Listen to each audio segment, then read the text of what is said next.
Welcome to the teaching of the congregation of Sorton amongst the Torah doers. Have you ever wondered why, to heal the blind, Yahusha spat in the sand and made mud and put it on their eyes, or spat in the eyes? A very important message about him in that, and also about healing. And if you do some research, you'll find that answer. Many fingers are pointed at various religions, churches, denominations, and groups within the church as being lukewarm, or the synagogue of Sorton. I even saw a pastor refer to the people that are jumping up and down in front of the church as being hot, and those sitting in the back of the church as being lukewarm. The scriptures only talks about two different groups. The one group is set apart to Elohim Yahweh, and the other group is separated from Yahweh. Those that are set apart to Yahweh are the called out ones, who are the witnesses of the righteousness of Elohim Yahweh. Those that are separated don't believe in the righteousness of Elohim Yahweh. And we will look at where you will find the congregation of Sorton, also known as the lukewarm people. Set apart to me every firstborn, the one opening the womb among the sons of our Israel, among men and livestock, they shall be mine. And you shall be set apart to me, for I, Yahuwah, I'm set apart, and I've set you apart from the nations to become mine. Paul, the slave of Yahusha, HaMashiach, the called apostle, set apart to the good news of Yahuwah. Many people refer to themselves as Gentiles, and they have no idea what they're talking about. Gentiles means a group, and that could be a group of people, animals, insects, or birds. In the scriptures, the Gentiles are the foreign nations. They are the unbelievers. They are those that do not belong to Israel. So if you're talking about Gentiles, you have to specify what group you're talking about. And that could be city dwellers, urban dwellers, nomads, or based on a particular belief, you can call them Gentiles, or the Hindu belief. The right hand is known as the spiritual side. The left hand is known as the fleshy or carnal side. On the right hand side we have Israel. They are known as the people that are set apart to Elohim. They are spiritual, they are light, and they are life. And here we have the foreign nations, or Gentiles, as they described in the scriptures, who are the unbelievers. They are separated from Elohim. They're also known as being beast, darkness, and death. So it's very important to know how you get to the right hand side, which is the spiritual side, to be part of Israel. Otherwise you're going to be amongst the foreign nations, separated from Elohim, beast-like, you're in darkness and in death. Israel are the people that believe in the righteousness of Elohim Yahuwah. They believe in Yahusha as HaMashiach. Their conviction is based on the original Hebrew and Aramaic scriptures, and they are Torah doers. On the other hand, the foreign nations, they believe in Sorton, demonic gods, idols, powers, and nature. They believe in a demonic man god such as Jesus Christ and others as the Anointed One. Their conviction is based on the infidel men's Bible, and they are Torahless and wicked. The Israel that I'm referring to is the current day Yahudim that are living in the land of Israel, who are going to be unified with the lost house of Israel. When one day they will all believe that Yahusha is the HaMashiach. In Yahuwah's kingdom, we have Yahuwah's children, who are known as the nation Israel. They're also known as the bride. But in amongst them, you have Hasorton's congregation. In Hasorton's world, you have Hasorton's children, also known as the foreign nations, and also known as harlots. So there's a distinct difference between Yahuwah's kingdom and Hasorton's world. And because Torah listeners shall have been multiplied, the love of the many will grow cold. With the love growing cold, you end up with a Torahless heart in the world. Without doing the Torah, you're on ice cold, and you find yourself on the broad and crooked path. As you start doing the Torah, you'll start getting warmer. And then you have to cross over from the world to Yahuwah's kingdom. And your love will start growing warmer the more you start doing the Torah. And as you become lukewarm, you end up with a Torah-filled heart, which is filled with a hot love.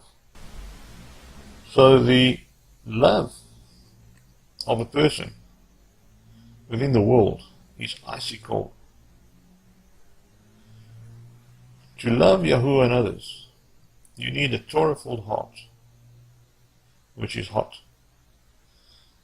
So what we're talking about is a heart that's alive and a heart that is dead.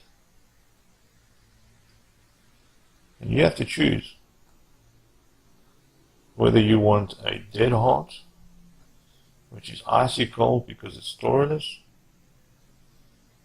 or a hot heart that is filled with the Torah of Elohim Yahuwah.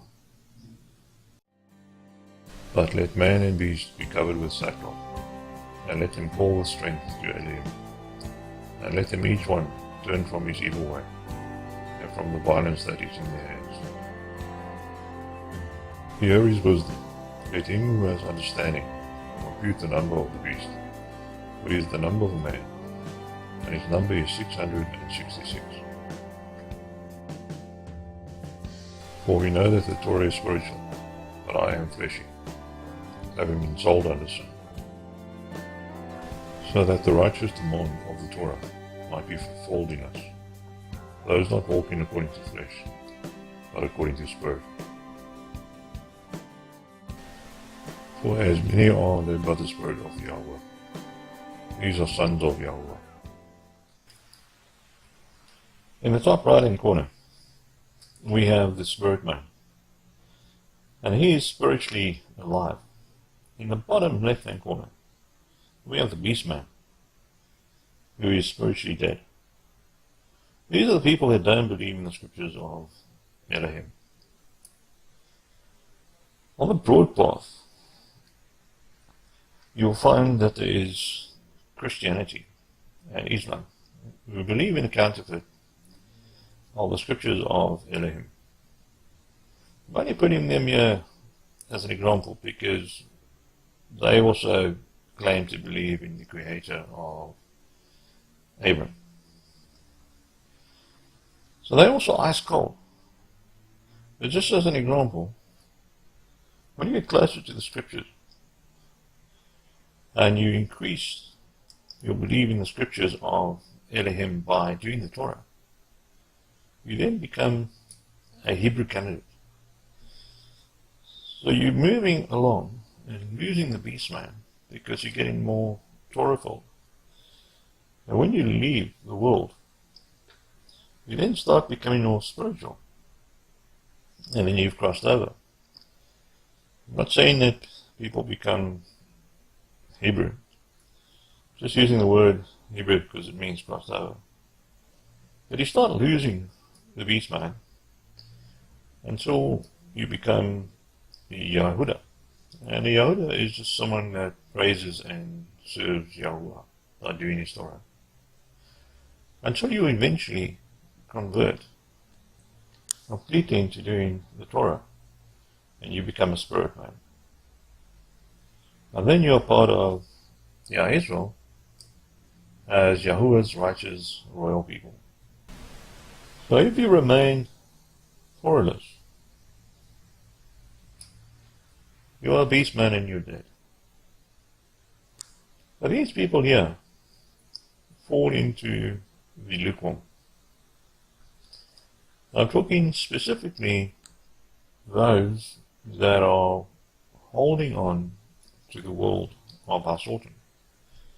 I'm not talking about those that are letting go of the world of Hasortan and moving on.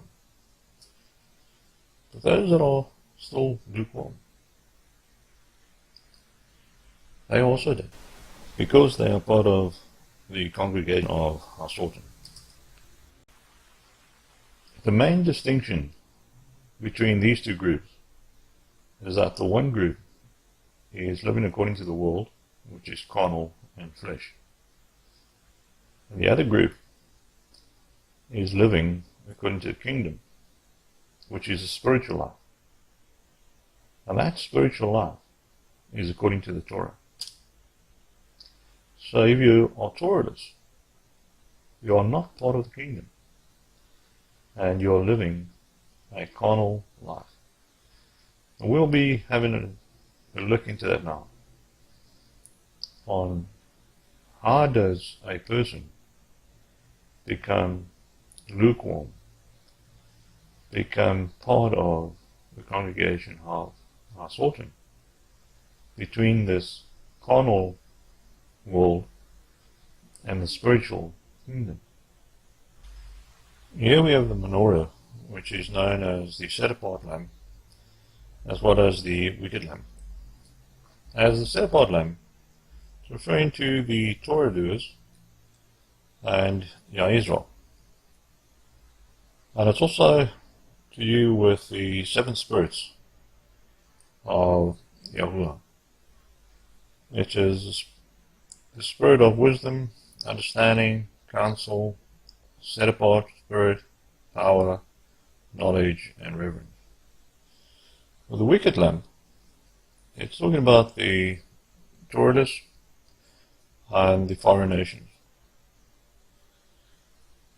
And in Proverbs 6:16-19, describes the people of the wicked lamb as those that have a proud look, lying tongue, hands that shed blood, evil hearts, false feet to mischief, false witness, one that soweth discord amongst the brethren.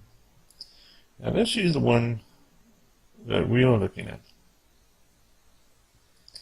This is the person that is part of the brethren, but yet is seen to be part of the wicked lamb as well.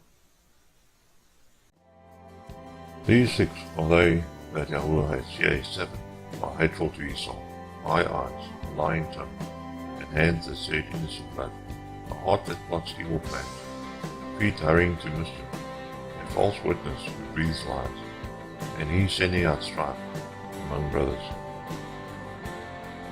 But I write to you, not to associate intimately. If anyone is called a brother and is immoral, or covetous one, or an idolater, or a reveler, or drunk, or an extortioner, such a one do not even break bread. But for the fearful and unbelieving, and those having become sinful, and to the murderers, and fornicators, and sorcerers, and idolaters, and to all liars, their part will be in the lake, burning with fire and brimstone, which is the second death. In the scriptures there are 6 references to the wicked man. 6 means man. There's also a seventh reference to the spiritual man. 7 means spiritual. In Revelation 21:8, it refers to the spiritual man as being fearful and unbelieving. But let's have a look at these scriptures on how it defines the congregation of Hasortim. This person will always be sending out strife amongst the brethren, because they will always be referring to their previous religion. Those that know the truth will start to identify the language of these people, to see that they include a lot of the words and doctrines of their previous religion. And that causes a problem amongst the brethren. They also refer to as the brother, which clearly indicates that this person is part of the brethren, although they're part of the congregation of Hasortim. They're also known to be fearful and unbelieving. The reason why they're fearful is because they don't really know Yahuwah Elohim as they should. And they're unbelieving because they don't fully believe in Yahuwah and still believe in Hasortim and his lies. The following scriptures describe why it's good for you to live a spiritual life according to the Torah. And then it warns you about committing spiritual adultery. And this spiritual adultery is committed with the foreign woman. And the foreign woman is referring to the Gentiles. The foreign woman does not do the Torah. And there's a lot of pagan traditions, beliefs, occult things that you should stay away. So spiritual adultery is something that you should not commit. You cannot be doing the Torah and yet still doing what the world does. The world is the foreign woman that will lead you to death. My son, keep your father's commandments, and do not forsake the Torah of your mother. Bind them to your heart forever. Tie them around your neck. Lead you, watch over you, meditate with you. Torah is a lamp, a light, and reproofs of instruction of a way of life. To keep you from the evil, strange woman. He who commits adultery with a woman lacks heart. He who does it is a destroyer of his own soul. The word love means I give. Yahuwah is love. And he always gives favor as long as you do his will. The scriptures describe that the only way to love Yahuwah and to love others is by doing the Torah. There is no other way, according to Yahuwah's will, that you can love others and Yahuwah. And we have this commandment from him, that he who loves Yahuwah ought to also love his brother. By this we know that we love the children of Yahuwah, when we love Yahuwah and keep his commandments. For this is the love of Yahuwah, that we keep his commandments, and his commandments are not a burden to us.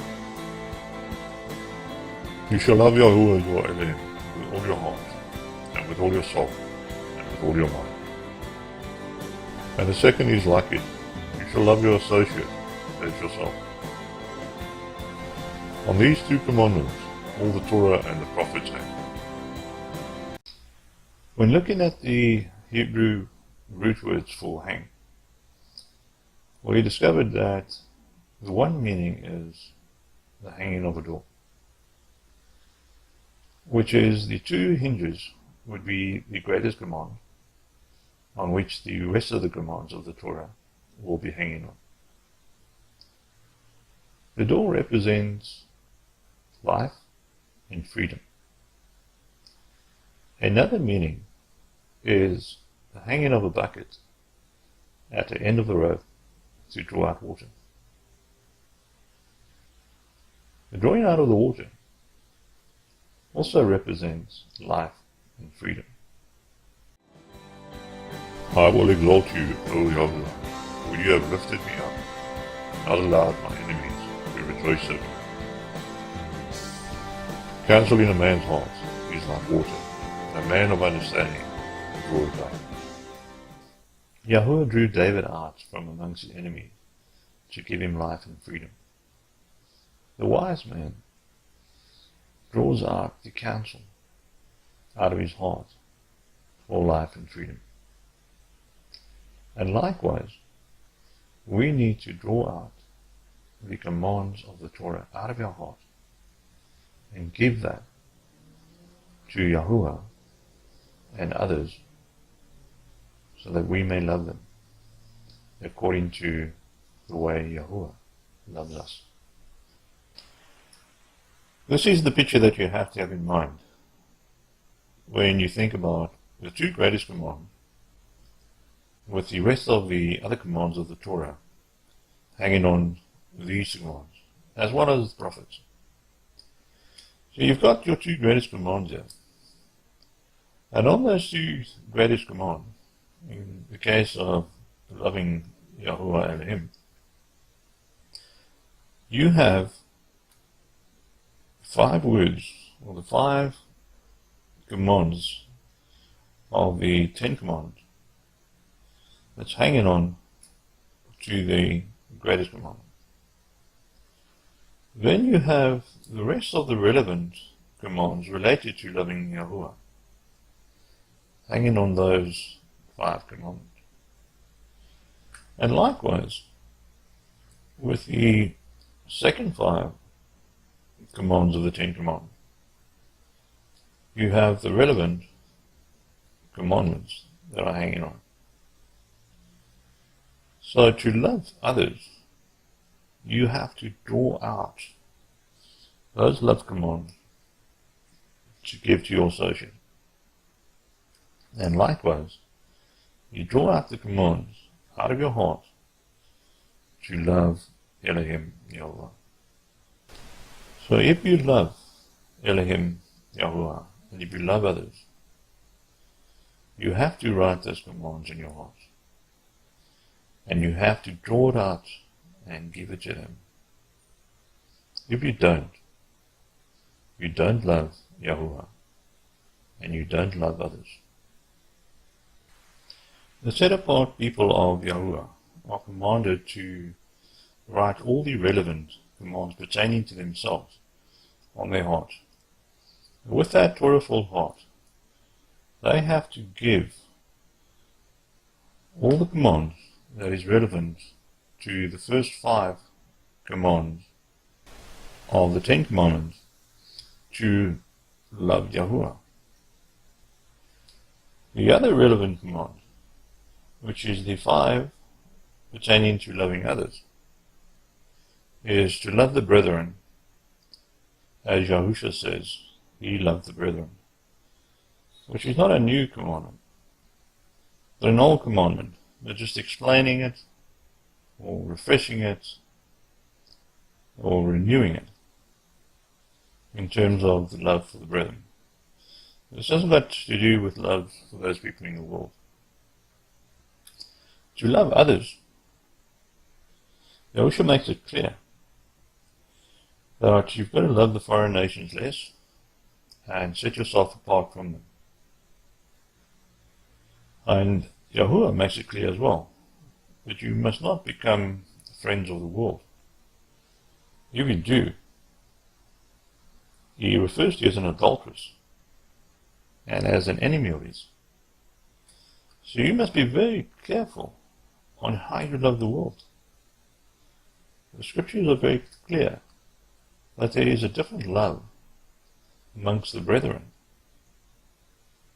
than between the brethren and the world. For the Torah doer, you have to love the brethren more and be closer to them and others in the kingdom. Those that are in the world, you have to love them less and set them further apart from you. The greatest love you have is for Yahuwah, then for Yahusha, yourself, the brethren, the converts, and the strangers in the land. Then in the world, you have the possible Hebrew candidates. You've got groups like the Christians and the Muslims that are under the belief that they are believing in the same Creator as the Torah doers. And then you have those that don't believe in the scriptures of Yahuwah and your enemies. So you still love your enemies. So you'll be closer to Yahuwah and love them more. And you'll be set further apart from the people that are not doing the Torah, not part of the kingdom, right up to your enemies. But you still love them. There has to be a clear division between those in the kingdom of Israel and those in the world. This is the unrighteous heart of the people within the congregation of Hasortan.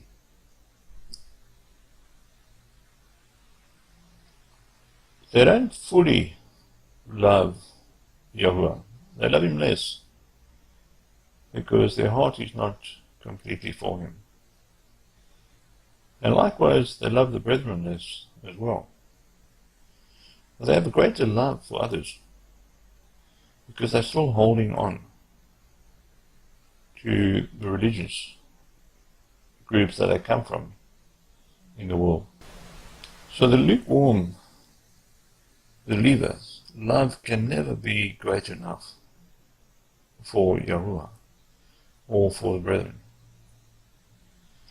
because their love has grown cold, because they don't apply the commandments of the Torah as they should.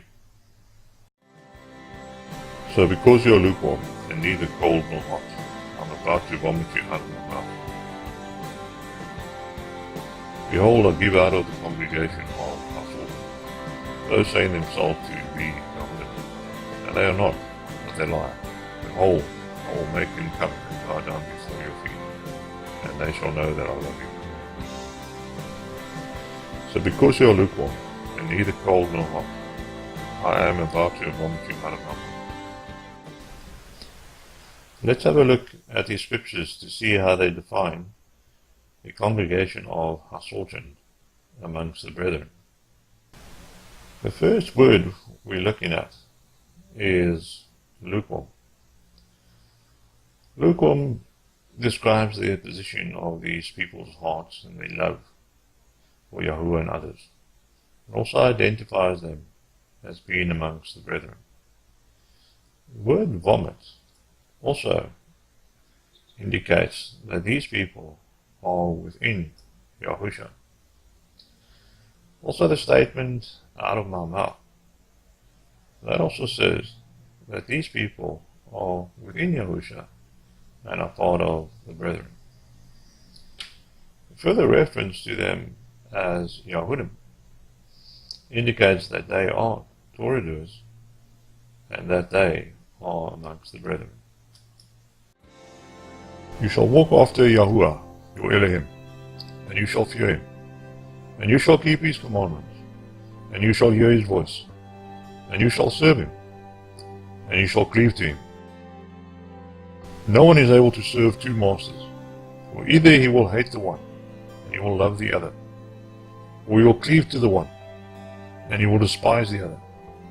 You are not able to serve Yahuwah and wealth. To cleave from means to divide, tear apart, cut, strike through, slice. To cleave from means to cling, stick to, join together, keep, union of man and woman, repaired, hold, close, weld, to twine, glue together, bond between people, to remain in place, continue, stay.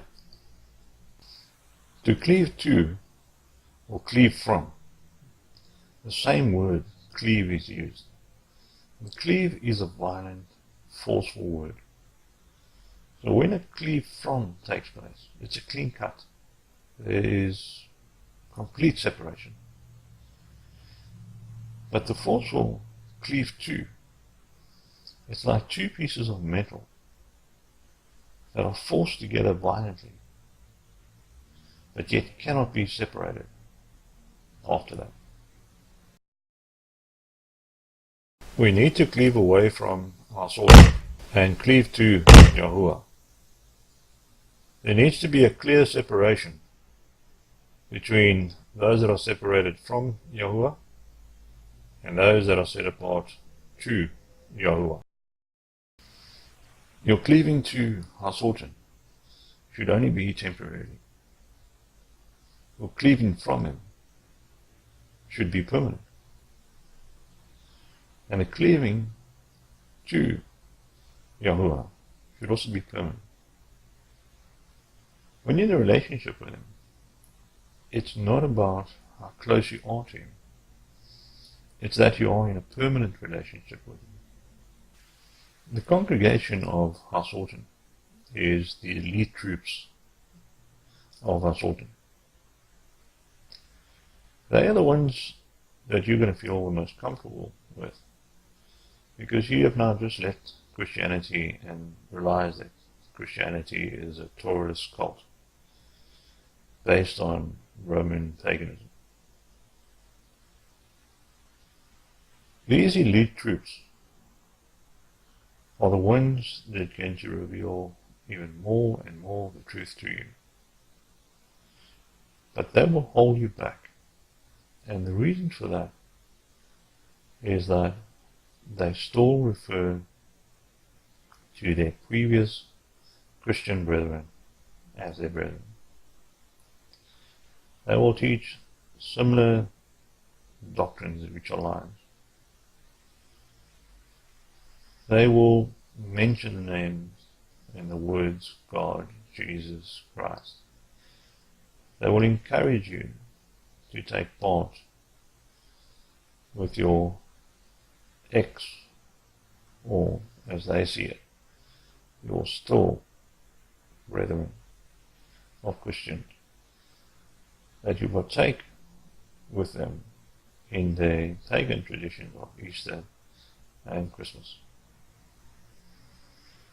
They'll even sing songs with the words God, Jesus, Lord, Christ in it. So it's very easy to identify them. If they haven't cleaved away from Christianity,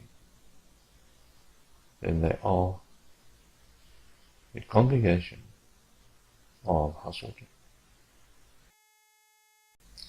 I hope that this teaching has helped you to identify where you are, which group you're in, and to make those fundamental changes in your life so that you don't find yourself in the world and you don't find yourself in the congregation of Hasortan. Until next time, Shalom.